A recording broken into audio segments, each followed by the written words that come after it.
లలిత exchange Utsav. పాత నగల అదే బరువుకి కొత్త నగలు తీసుకో. నగల ప్రైస్ లో 20% ఆదా చేసుకోవచ్చు. ఈరోజు ఇక్కడ వచ్చిన పాత్రికేయ మిత్రులందరికీ ధన్యవాదాలు. ఈ ప్రెస్ మీట్కి ముఖ్య కారణం ఈరోజు గౌరవనీయ ex chief minister Chandrababu Naidu గారు పెద్దలు మా మీద ఆరోపణలు చేయడం జరిగింది. చంద్రగిరి నియోజకవర్గంలో సుమారు 1,00,000 పైన దొంగోట్లున్నాయని చెప్పి పెద్దల ఆరోపణలు చేయడం జరిగింది. నిజంగానే ఆ ఆరోపణలు చూసినప్పుడు చాలా బాధ అనిపించింది. ఎందుకంటే చంద్రబాబు నాయుడు గారు మా తాత వయసు, చంద్రబాబు నాయుడు గారు ఒకే కలిసి చదువుకున్న వాళ్ళు. నాకు నిజంగానే పెద్దలంటే గౌరవం ఉండేది. ఈరోజు నిజాలు తెలుసుకోకుండా అసత్యాలు పెద్దలు ఈ విధంగా ఆరోపణలు చేయడం నిజంగానే ఆయన వయసుకి ఇది తగింది కాదని చెప్పి నేనైతే భావిస్తున్నాను. ఎందుకంటే చంద్రగిరి నియోజకవర్గంలో మొత్తం 2019కి 2,91,427 ఓట్లు ఉండడం జరిగింది. 2024కి వచ్చేసరికి 3,08,000 ఓట్లు ఈ రోజు మొన్న డ్రాఫ్ట్ లో కూడా పబ్లిష్ చేయి రావడం జరిగింది. ఫైనల్ డ్రాఫ్ట్ లో అంటే గత 5 సంవత్సరాల్లో కేవలం 16,000 ఓట్లు మాత్రమే నమోదవడం జరిగింది. అందులో కూడా తిరుపతి రూరల్ లోనే సుమారు 10,000 పైన ఓట్లు నమోదవడం జరిగింది. దాని ముఖ్య కారణం తిరుపతికి ఎక్కువ ఉపాధి కోసం చుట్టుపక్కల ఉన్న గత 10 కాన్స్టిట్యున్సీల నుంచి జనాలు కావచ్చు, చాలా మంది కావచ్చు తిరుపతికి రావడం జరుగుతుంది. తిరుపతికి ఎవరు వచ్చినా కూడా తిరుపతిలో ఉండేది తక్కువ. ఎందుకంటే ఆ భూభాగం తిరుపతి రూరల్ అనేది 3 రెట్లు ఎక్కువ ఉంటుంది. తిరుపతి రూరల్లోనే 90% ఎక్కువ మంది ఉంటారు. అది కూడా గత 5 సంవత్సరాల్లో 160 అపార్ట్మెంట్లు, 5,200 ఇల్లు, కొత్త ఇల్లు ఒక్క తిరుపతి రూరల్లో రావడం జరిగింది. 5,200 ఇల్లు వచ్చినప్పుడు కనీసం ఇంటికి ఒక ఇద్దరు వేసుకున్నా, ఒక 1.5 ఇద్దరు వేసుకున్నా కూడా ఒక 10,000 ఓట్లు కనీసం అంటే వాళ్ళు నమోదు చేసుకుంటారు. ఇది తెలుసుకోకుండా లోకల్లో చెప్పిన నాయకుల మాటలు విని ఈరోజు ఈసీకి ఈ విధంగా మేము దొంగోట్లు ఎక్కిస్తున్నామని చెప్పి మా మీద కంప్లైంట్ చేయడం నిజంగానే పెద్దలు ఈరోజు కంప్లైంట్ చేసిన దానికి చాలా బాధ అనిపించింది. ఇది తప్పకుండా దీని మీద న్యాయ పోరాటం చేస్తాం.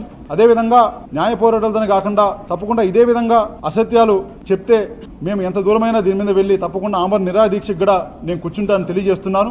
ముఖ్యంగా ఇంకొక ముఖ్యమైన విషయం చెప్పాలి. ఏంటంటే నాన్నగారు 2019లో ఆ రోజు ఉన్న ఓటర్ లిస్ట్, ఆ రోజు గౌరవ్ చంద్రబాబు నాయుడు గారు ముఖ్యమంత్రిగా ఉన్నప్పుడు ఓటర్ లిస్ట్ లోనే వాళ్ళు తయారు చేసిన ఓటర్ లిస్ట్ లోనే 43,000 పైగా ఓట్లతో గెలవడం జరిగింది. ఈ రోజు గత 5 సంవత్సరాల్లో నాన్నగారు చేసిన మంచి కావచ్చు, మేము ప్రజలకున్న దగ్గరగా ఉండే సంబంధాలు కావచ్చు, గత 5 సంవత్సరాల్లో ఒక కోవిడ్ సమయంలో కావచ్చు, ఒక వరదలు వస్తాయి కావచ్చు, ఇంటింటికి మనం సహాయం చేయడం కావచ్చు, పెళ్లి కానుకలు ఇవ్వడం కావచ్చు, అంటే వ్యక్తిగతంగా చేయడం కావచ్చు, కొన్ని కోట్లు పెట్టి నియోజకవర్గంలో ప్రతి ఊరికి డెవలప్మెంట్ చేయడం కావచ్చు, మా జగనన్న చేసిన సంక్షేమ పథకాలు కావచ్చు, ఇవన్నీ కూడా మమ్మల్ని గెలిపిస్తాయని నేను బలమంగా విశ్వసిస్తున్నాను. అలాంటప్పుడు మాకు దొంగోట్లు ఎక్కించుకొని గెలవాల్సిన అవసరం ఏమాత్రం లేదని నేనైతే భావిస్తున్నాను. ఈ రోజు లేదు, ఈ కర్మ మాకు ఎప్పుడు పట్టదు కదా అని చెప్పి నేనైతే మీడియా మిత్రులందరికీ కూడా తెలియజేస్తున్నాను. తప్పకుండా దీని మీద ఎంత దూరమైన పోరాటం చేస్తాం. దీని మీద మా చంద్రగిరి నియోజకవర్గం ప్రజలందరితో కలిసి దీని మీద తప్పకుండా పోరాటం చేయడానికి మేము సిద్ధమవుతున్నామని తెలియజేస్తున్నాను.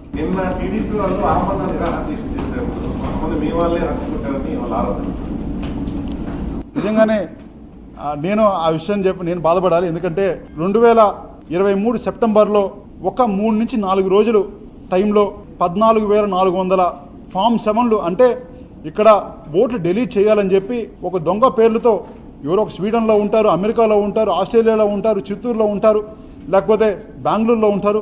వాళ్ళ పేర్లంతా పెట్టుకొని ఒక 50 పేర్లు పెట్టుకొని సుమారు 14,000 ఓట్లు డిలీట్ చేయమని చెప్పి వాళ్ళు ఫామ్ 7 అఫీషియల్గా అప్లై చేయడం జరిగింది. అప్లై చేయడంతో పాటు మేమే అప్లై చేశామని చెప్పి అధికారులకు అందరికీ కూడా ధైర్యంగా వెళ్ళి మేము అప్లై చేసాం, మీరు డిలీట్ చేయమని కూడా వాళ్ళు చెప్పడం జరిగింది. మేము అదో చాలా బాధ ఉన్నాం. ఎందుకంటే 14,000 ఓట్లు అంటే సుమారు ఒక్కొక్క పంచాయతీకి 140 ఓట్లు, 140 ఓట్లు ఒక పంచాయతీకి మీరు తీసేయాలని చెప్పి మీరు అప్లికేషన్ ఇవ్వడం అంటే దాన్ని ఏమంటారో అది మీరే ఒకసారి ఆలోచించాలి. అది ఒక్కసారి వెరిఫై చేస్తే 90% దాంట్లో ఫేక్ ఉన్నాయి. అంటే 90% మీరు డిలీట్ చేయమని దాంట్లో అన్ని కూడా మీరు తప్పుడు ఫామ్ 7 అప్లై చేశారని చెప్పి తేలుతా ఉంది. అధికారులంతా కూడా ప్రతి ఒక్కదాన్ని వెరిఫై చేశారు. ఇవంతా తప్పని కూడా వాళ్ళు ఆ రోజు నిర్ధారించి అన్ని కూడా పక్కన పెట్టడం జరిగింది. దీని మీద కూడా మేము 6 మండలాల పోలీస్ స్టేషన్స్ కూడా కంప్లైంట్ ఇవ్వడం జరిగింది.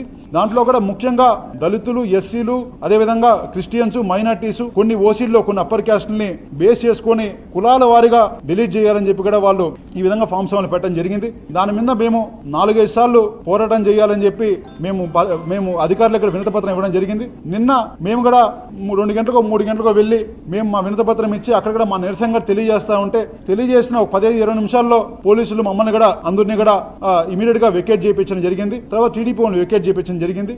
దాన్ని కూడా మా మీద ఆరోపణలు చేస్తే మేము ఏం చేయాలో ఇంకా పెద్దలే చెప్పాల్సి వస్తుంది.